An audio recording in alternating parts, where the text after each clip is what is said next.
A very warm welcome. Tonight at Hyde Park, we thought of talking about government revenue, tax revenue, as well as the impact of the illicit industry, how government revenue is impacted due to illicit industry, as well as the impact on revenue and the socio-economic impact that we cannot forget about also. But to talk about all this, I thought I will take a report that has been published in the United Kingdom by Oxford Economics as the base for findings. But before that, I thought of talking to and inviting as our main guest tonight at Hyde Park, the State Minister for Money and Capital Markets and State Enterprise Reforms, Minister Ajith Nivard Cabraal. A very warm welcome. Thank you. Lovely to have you back at Hyde Park. Pleasure to be here. And I think tonight we will be talking about an entirely different topic, but of course related to the usual discussions we have. We speak about the capital markets to you, we speak about the economy, we spoke about the budget in recent times, but this we're going in detail into the illicit industry. But before that, my question is, Sri Lanka, the economy, the government relies very much on revenue from the legal industries of tobacco, to tax, to certain customs duty taxes imposed. But we see that in recent times, the government, the present government, has sort of like blocked possible avenues of tax income or maybe revenue inflows to the economy by way of either giving grants or reducing certain tax imposed on certain industries, or even trying to create that enabling environment. So how are we going to look at revenue to the economy? You see, the most important thing about revenue is that it must be possible for people to pay, because the government revenue is actually your expenditure. If the government is collecting more and more taxes, it would mean that the ordinary people of this country have to pay more and more, businesses will have to pay more and more, and that is going to impact the businesses also significantly. So the government has to be conscious of this balance. It is one thing to impose huge taxes, but it's another to actually collect those. Because if you were to deprive the base of the possibility for it to grow, it would be like this proverbial killing of the golden goose that laid the golden eggs. Because the key function of taxation is to ensure that the base grows, and at the same time there is a possibility for the payments to be made in taxation. So what this government has done is, government has not gone on a tirade where they are going to tax each and everything and then at the maximum rates possible. What we have decided to do is to have reasonable tax rates with reasonable percentages being imposed, so that people can still part with a part of their income and not be significantly deprived of their own capacity to invest further. So that is the balance that we are trying to strike. I think in the past what happened was the previous government attempted to tax as much as possible, and they came up with this thought which said we want to have a very high tax to GDP ratio, and went on that basis, and finally what happened was that they lost the revenue that they were to collect as well. In the year 2019, they were to collect 2.2 trillion, but ultimately ended up only collecting 1.8 trillion, which means there was a shortfall of about 400 billion, which is about 100 billion rupees, 1 billion rupees a day. Now, we don't want to make that same mistake. We want to have reasonable rates, good collection, ensuring that people who have to pay taxes are actually paying that the leakages are reduced. And if we were to do it diligently and properly, we are confident of getting the revenues that we have budgeted to take. And that's the plan that the government has on an overall basis as far as taxation and revenues are concerned. I mentioned about a report that has been released by Oxford Economics on the economics of illicit tobacco in Sri Lanka. Now, this report, Minister, estimates that the Sri Lankan government missed out on between 24.5 billion rupees and 35.3 billion due to illicit industry and the products in 2019. Now, this is an entirely different discussion that we wanted to bring out in media. We saw that the Prime Minister during the budget speech also touched on the illicit industry, the need to contain, need to address this. What's your observation about Sri Lanka's illicit industry and how we address the current challenges? What you mean by illicit industry is actually smuggling. There is no industry which is illicit unless the government makes it illicit. Now, if they were to pay taxes on the products that they are manufacturing or distributing, and if the proper taxes are being paid, then that industry will become legitimate. Now, if you are talking about the tobacco industry, the tobacco industry attracts a certain tax. And if that tax is being paid, then that industry, although it may be harmful or whatever people will say in the social aspect, the industry itself will be generating revenues for the government. Now, if by some chance that industry has got a new layer, which is underground, and they are supplying these items which are not attracting taxes, then there is a tax revenue that the government is actually losing out on. So I think what they mean by what they are talking about as the illicit industry is really an industry where the necessary taxes are not being paid, and in the common parlance, what we talk about as smuggling. So somebody smuggles in an item, they don't pay the due taxes, and then as a result, that item is being that item is being provided to the public at a lower price, public consumes it, and the government actually loses the revenue that it should have been getting. So now that needs to be addressed, no doubt, and that's why there are various methods that are being used to overcome those gaps, and the governments are conscious of that. And in fact, our government is also conscious that those loopholes where these taxes are not being paid by certain industries, taxes are not being paid by certain smuggling arrangements that are in place, that these are reduced as much as possible so that the due revenue that the government should receive is provided to the government. Now, as to the exact numbers, I'm not I'm not in a position to sort of talk about it, but that will depend on the studies that we do make. But overall, we do recognize that in the case of liquor, in the case of tobacco, in the case of some other items as well, where the duty element is there, the government may be losing some revenues, and those need to be addressed and the due revenues brought into the government coffers. I thought I'll talk to two gentlemen I've invited to join us at Hyde Park via Zoom. Let me first introduce them to our viewers. I have with me Director of Economic Impact Consulting for Europe and Middle East of Oxford Economics, Pete Collings, joining us. Pete, thank you for joining us via Zoom online. So I must thank you for joining us. I think Pete led the team conducting the research on the illicit industry, which I mentioned about. So this report, we will base our discussion further on the report. And also I've invited Donato Raponi, a tax consultant who has previously worked at the European Commission. He was finally the director before retirement, and he was with the European Commission for 38 years. And he's a professor in economic or European tax law. Thank you very much for joining us, Donato. Oh, yeah. Good afternoon. Good afternoon. So I thought I'll talk to Pete first. Pete, we're talking about this report that was published by Oxford Economics.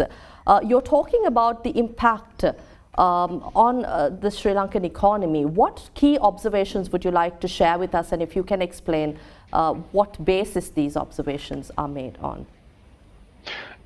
Sure, thank you, and it's a pleasure to be here virtually. Shame not to be here in person. What we've seen is that over the last 5 years, the legitimate market in the legitimate tobacco market in Sri Lanka has shrunk by around a third. So between 2015 and 2019, it's decreased in size considerably. And at the same time, we've seen that low tax and illicit alternatives, smuggled alternatives, as the Minister correctly mentioned, have increased in their scale on the market. So, for example, by 2019, the illicit market accounted for around 10% of all tobacco products consumed in Sri Lanka. Now, you can ask why has that change happened? There's a marked shift that's occurred in 5 years, and what we've seen is that since 2015, the level of excise that's been implemented on tobacco products has doubled. And that has obviously been passed on to the prices of legitimate products as well. So the most sold brand has seen its price double over the same period. So what that means is that you have that tobacco products are less affordable. So if a consumer wishes to utilize or consume legitimate products, they're taking a far greater portion of their income. And so when faced with this decision, they're often looking for cheaper alternatives. And these are the smuggled alternatives that the Minister has mentioned. Due to the size of the illicit trade that was in existence in 2019, there are significant revenue losses for the government. So you mentioned 24.5 billion rupees up to 35.3 billion rupees. And to put that into context, that is around a fifth to a third of what the government collected in 2019 on tobacco products. So it's a significant revenue shortfall that's occurring because of the illicit trade. But it's not just on government revenues that you need to consider the impact of this illicit trade. Obviously, having less revenue means that the government is in a weaker position to implement its policies. It doesn't have the money that it is planning to have. But also, by having an illicit market, you have products that are outside of government legislation. So they're outside of any government restrictions potentially on youth smoking, for example. The age limits on people able to purchase tobacco products are avoided because the products are being sold on an illicit basis, and also on the price side because tobacco products are far cheaper when they're outside of the legitimate market. It's easier for younger smokers to then consume those. Also, finally, I think it's worth drawing attention to the fact that these are losses for the government, but they're also gains for criminals. Smugglers are undertaking smuggling because there is money in it for them. So they are generating, to use business terms, they're generating profits from this smuggling. Right. And you have to question what is happening to those profits. So it may be that, like any other business, they are reinvesting them and they are smuggling more. So you see the illicit trading increasing in size. Or it may be that they are expanding their operations and smuggling additional goods into the country. Alternatively, what also has been seen elsewhere in the world is that the funds from smuggling are used to fund other criminal activities. And this is away from smuggling, just more sort of criminal undertakings, and in particular in some areas of the world, actually, illicit cigarettes have been found to be quite a significant funder of terrorist activities.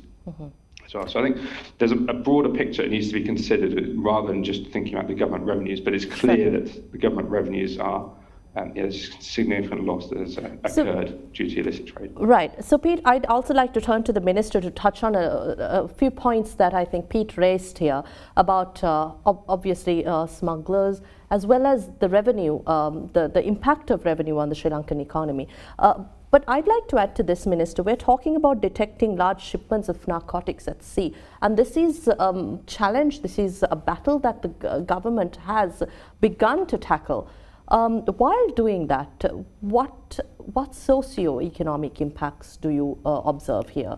Of course, when you have income which is not declared, there is a great possibility that that can be channeled to other illegal avenues as well.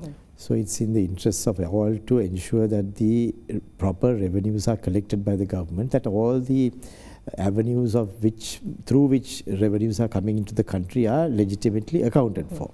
Because very often we have seen terrorism financing or money laundering has taken place from monies that have been generated by illegal means, where the taxes have not been paid or something like that has happened. So I take the point that Pete has mentioned, that there is a possibility that that can happen. But even more so is the fact that the legitimate businesses then can be affected by this, because as a result of the illicit inflow of certain goods, you can have the legitimate businesses that are in the country, which are paying taxes, are being affected, and then they are not having the capacity to grow, which can also be detrimental to the country. So I think in the interest of all, we need to plug all those holes, and as to how you do that is also an important part, because sometimes the businesses which are legitimate and businesses that are willing to pay the taxes must also cooperate closely to have methods by which there is a universal acceptance of the methods by which taxes are collected. We have to cooperate by ensuring that the tax rates are held for certain periods of time, so that there can be the overall investment to be made in these other areas in which we can ensure that the proper taxes are collected.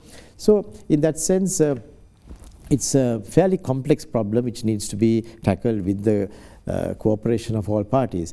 But at the same time, we got to ensure that we come down hard on those who go on these types of activities as well. As you quite rightly mentioned, it may not only be liquor and tobacco that is that should be targeted. There can be harder drugs that need to be addressed, but that is not for the purposes of ensuring that we collect any revenue, but to in order to ensure that there is no socio-economic impact or socio-impact from those types of activities. So it's a law enforcement side that has to be there. There is defense-related activities that need to be considered, and at the same time, from my point of view, the important part is that we need to get the proper revenues into the country. Right. So, as the government, again, if I may interrupt, as government, what are your priorities now? Whether we talk about the illicit industry or the legal industry, as the government, what are your priorities, especially when we talk about revenues and ensuring that the economy runs?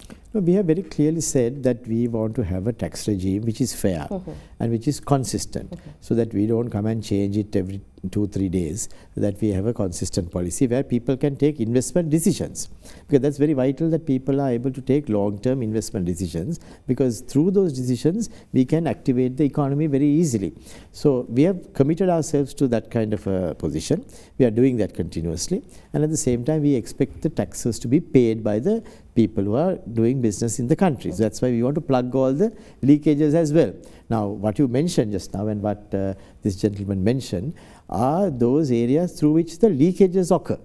Now, if there is a leakage that is occurring, it's in the interest of the government to ensure that those leakages are plugged and that those are not able to function in the future, so that whatever that is being done in Sri Lanka is a legitimate business which is yielding revenues to the government. So from the point of view of addressing the leakages, it's a vital part of our overall concept of taxation, that we allow people to have a taxation regime which is consistent, B, we ensure that those who are not adhering to that are actually penalized and that they will be brought to book, and C, that the ability for people to smuggle is also reduced drastically. I don't think we can ever completely eradicate it, but if we can come up to a much better level than what we are having today, then I think we would have done well. So if you have all those three areas functioning together, plus of course making it easier for people to pay. Those who are paying legitimately must have it convenient,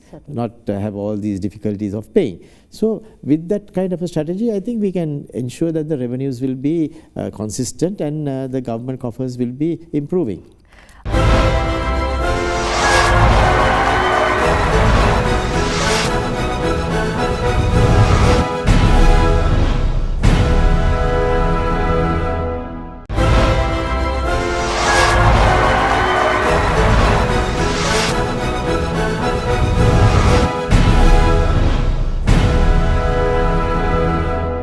I'd like to turn to Professor Donato Raponi.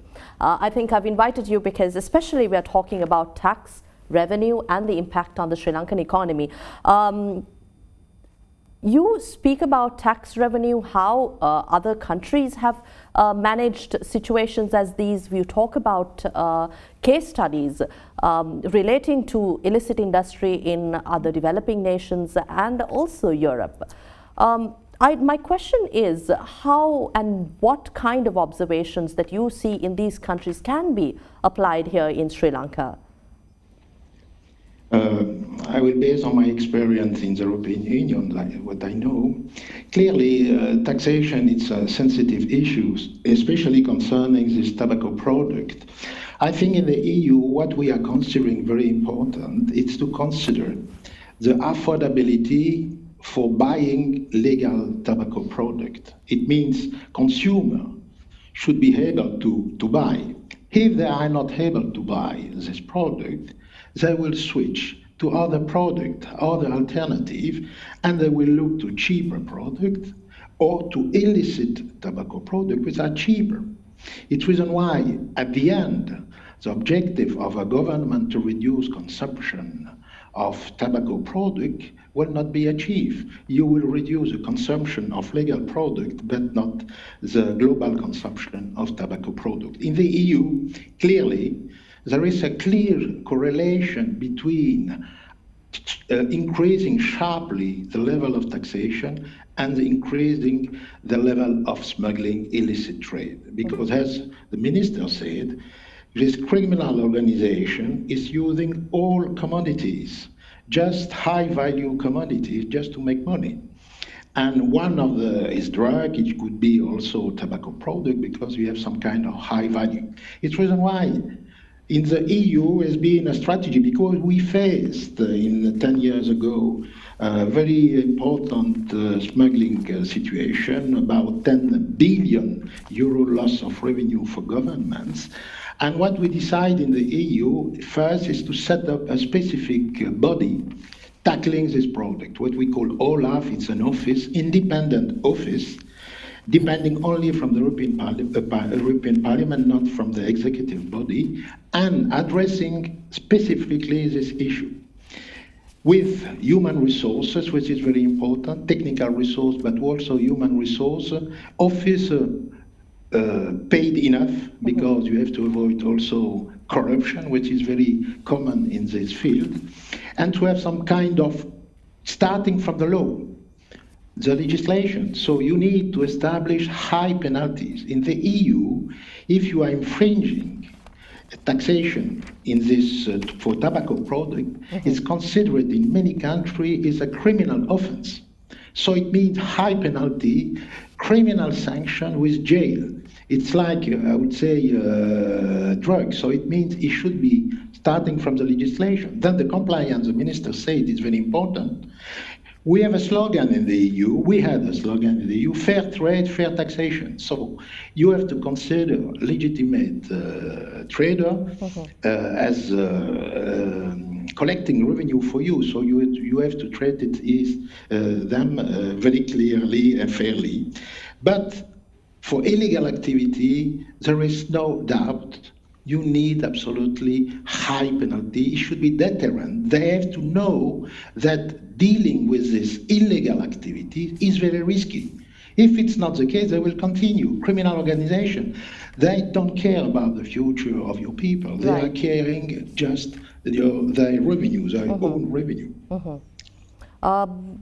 Minister Cabraal, I think you'll have something to add to this also, but at the same time I'd like to touch a little about the links to terrorism financing that have been uncovered, the illicit industry, smuggling, and what are the little known facts that you can share?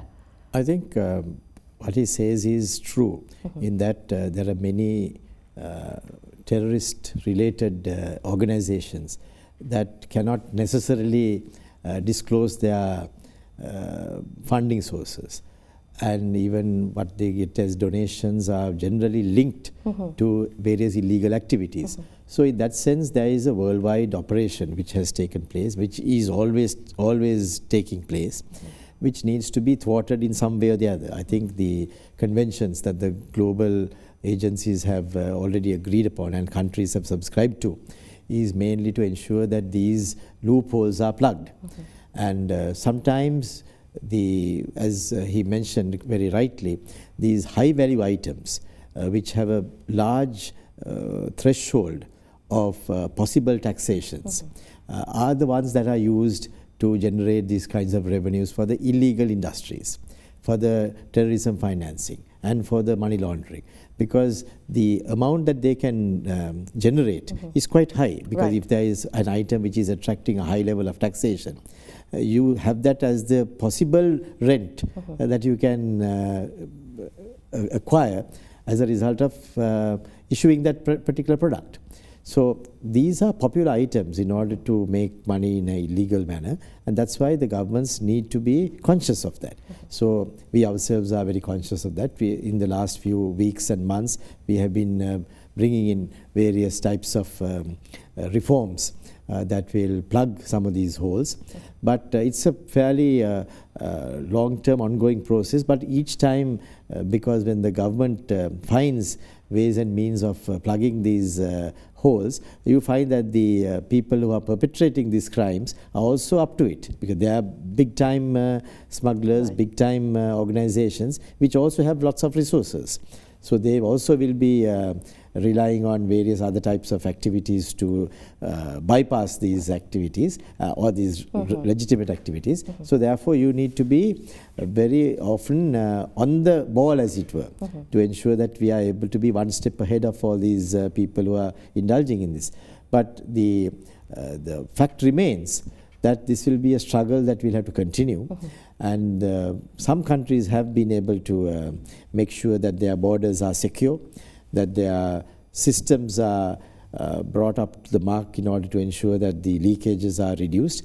And Sri Lanka has some space to go in that. So securing our borders, ensuring that no illicit items can come into the country without it being tracked, ensuring that the total amount of taxation that has to be imposed is imposed and then that is collected. So all this is together. These all have to be coordinated very carefully.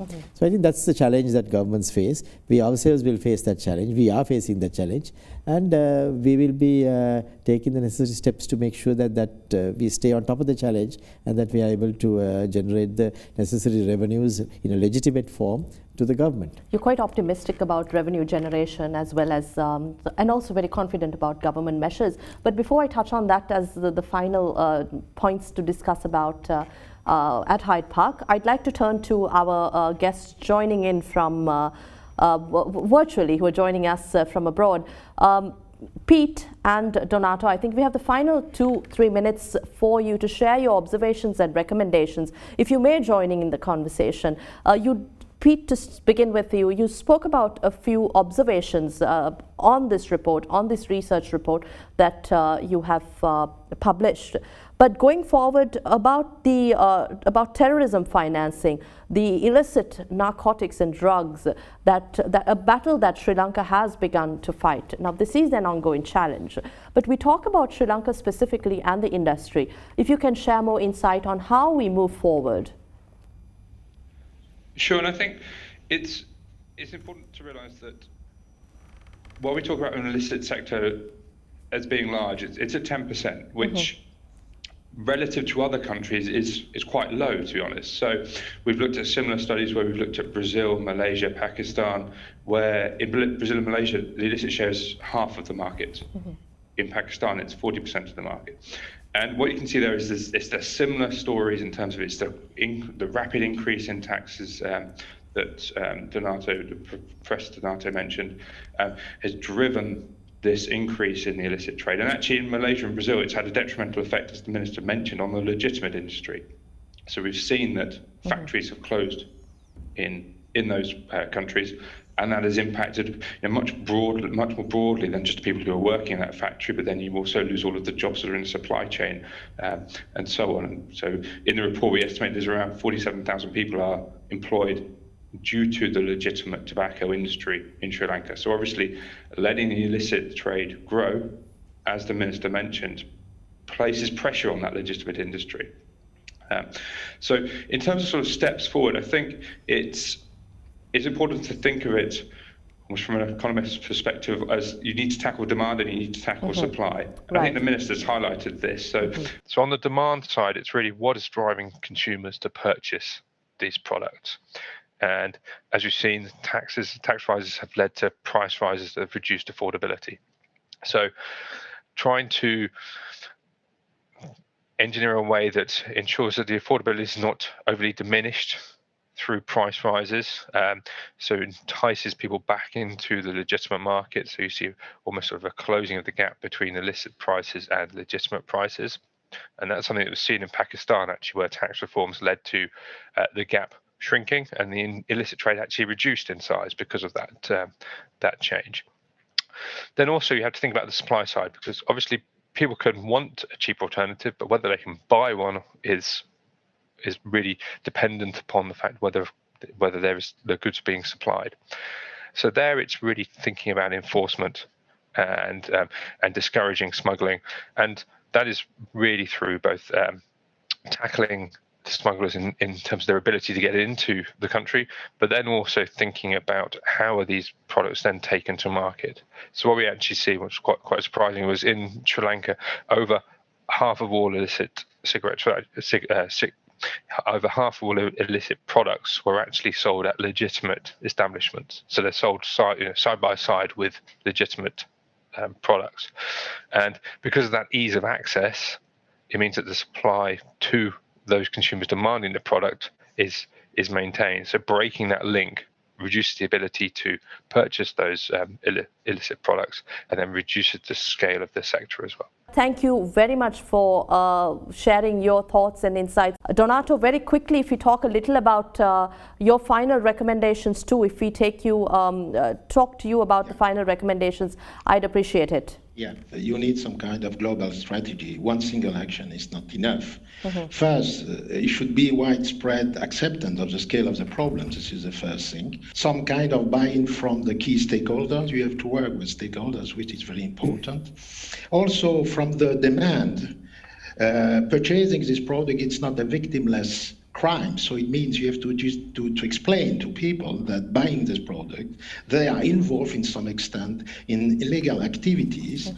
To have more dedicated resource. If it's a priority, you have to dedicate resource, human resource, but also technical resource, to have some kind of task force. We did in the EU. I don't know if it's appropriate in the Sri Lanka, but it could be the case. And also international cooperation, internal intelligence, because what I understood, this product are smuggled. They're coming from abroad, from importation, so it means you have to devote a lot of effort and this importation problem just to detect, to have some kind of international countries, etc., what we did in the EU, and we reduced considerably the size of the smuggling amount.